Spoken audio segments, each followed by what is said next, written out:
السلام عليكم ورحمة الله وبركاته. تدريسي حسام محمد عزالدين، مدرس مساعد كلية التربية العلوم الإنسانية، مخصص علم اللغة.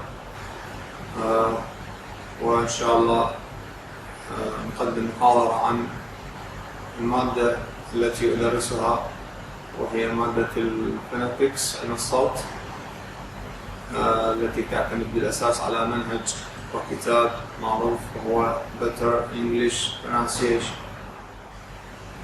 I have a presentation, PowerPoint presentation slides to introduce the material and discuss some,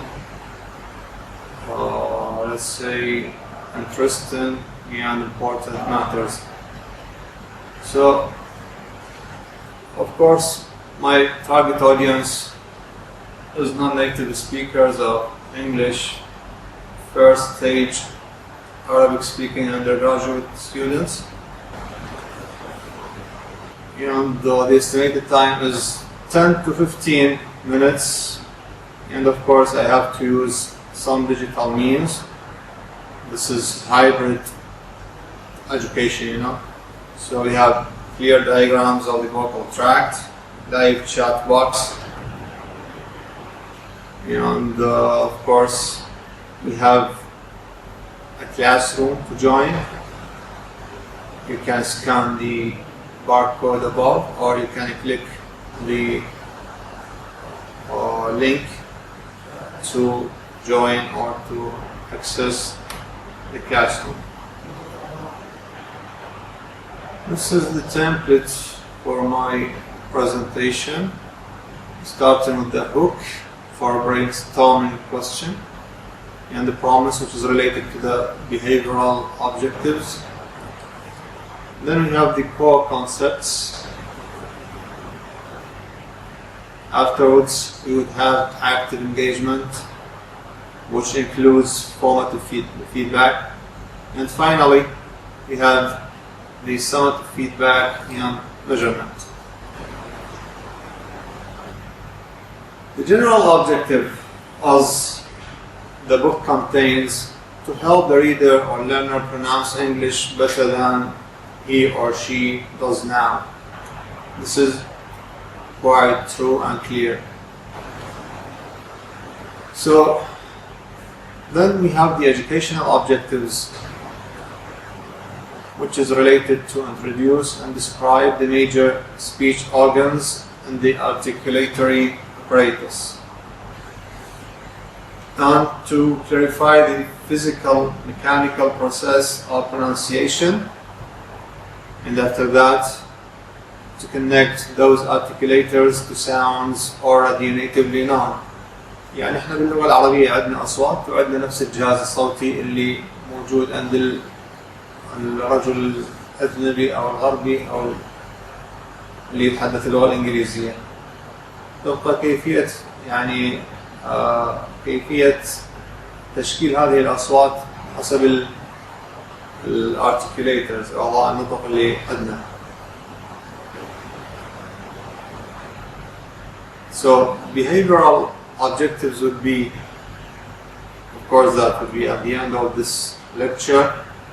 So students will be able to define basic phonetic concepts, including speech organs, أعضاء النطق، وبعض المفاهيم الصوتية. Identify the primary active and passive speech organs. أعضاء النطق ما تكون active or passive. الactive هي movable, والpassive هي اللي don't move.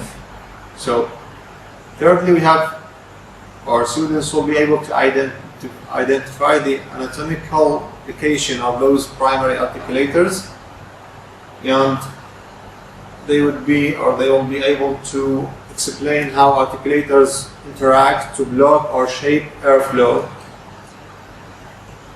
And finally, students will be able to connect examples of consonants to their active and passive articulators. For example, says, fev, how are they articulated? So starting with the brainstorming activity. This is an individual activity, and the question is, what are language skills? So students are supposed to think about that. We have English language skills that we try to cultivate, and you see something kind of hazy that rising right now. It's the photo, and you can see the skills indeed. So we have listening, reading, speaking, and writing. For listening and reading, they are just passive skills, because you just process the information, you receive the information. And concerning speaking and writing, you would produce something by speaking or by writing. What is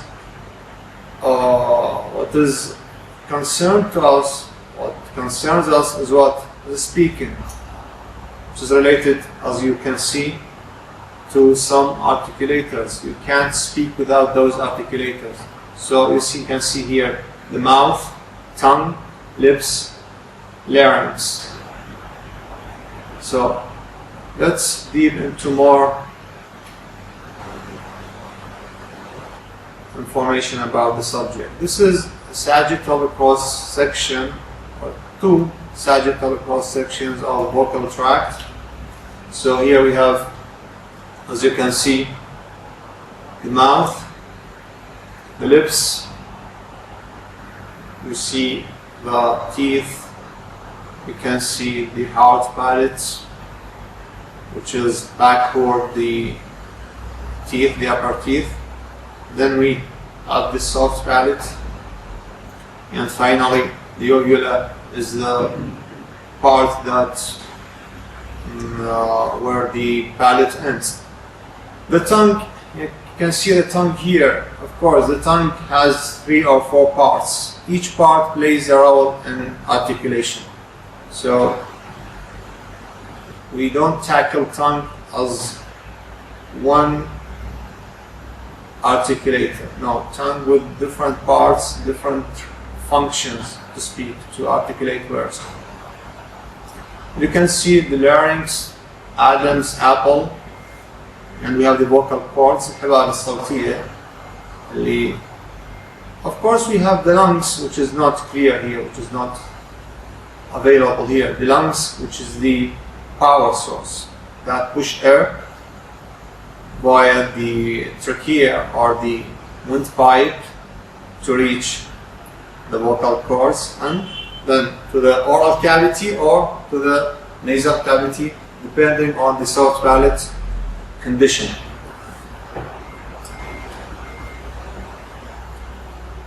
Again, we have a teamwork activity which is related to digital content. So students are supposed to have their mobiles with them, their phones, and they have to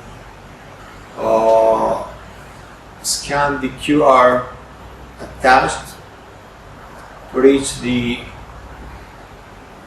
chat box, live chat box, and then as a group they can answer the question. I mean, this is a work that requires collaboration. And of course, once the teacher sees the answers, he would give feedback to his students. Here you can see that we have bilabial, which is related to lips, consonants. We have labiodental, which is related to lower lip, as well as upper teeth. We have dental consonants related to tongue tip and the upper teeth. So we have 2 articulators every time. Then we have alveolar, which is related to the tongue tip or blade with the alveolar ridge. Post-alveolar or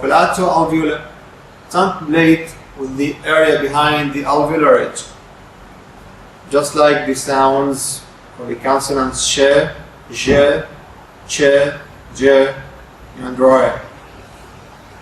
Palatal, we have two articulators working.